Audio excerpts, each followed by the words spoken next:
সিরিয়ার ক্ষমতাচ্যুত president Bashar আল আসাদকে বহনকারী বিমান বিধ্বস্ত হওয়ার গুঞ্জন উঠেছে।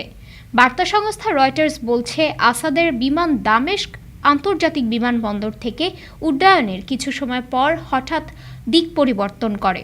পরে বিমানটিকে আর রাডারে খুঁজে পাওয়া যায়নি। বিদ্রোহীরা সিরিয়ার রাজধানী দামেস্ক দখলে নেয়ার ঘোষণা দেওয়ার পর বাশার আল আসাদ বাসভবন ত্যাগ করে দামেস্ক আন্তর্জাতিক বিমানবন্দর থেকে একটি বিমানে করে পালিয়ে যান। তার গন্তব্য নিয়ে ধোঁয়াশার মধ্যেই গুঞ্জন উঠল, আসাদকে বহনকারী বিমানটি বিধ্বস্ত হয়ে থাকতে পারে। বিদ্রোহীরা দামেস্ক বিমানবন্দরের নিয়ন্ত্রণ নেয়ার কিছুক্ষণ আগে ওপেন সোর্স ফ্লাইট ট্র্যাকাররা সিরিয়ার আকাশসীমায় একটি বিমান উড্ডয়নের রেকর্ড করে। এর ফ্লাইট নাম্বার ছিল 9218। এই বিমানটি দামেস্ক বিমানবন্দর থেকে উড়ে যাওয়া সবশেষ বিমান। ধারণা করা হচ্ছে ওই ফ্লাইটেই অবস্থান করেছিলেন বাশার আল আসাদ। সোর্স ফ্লাইট ট্র্যাকারদের দাবি, এটি পূর্ব দিকে ওড়ার পর উত্তরে ঘুরে যায়।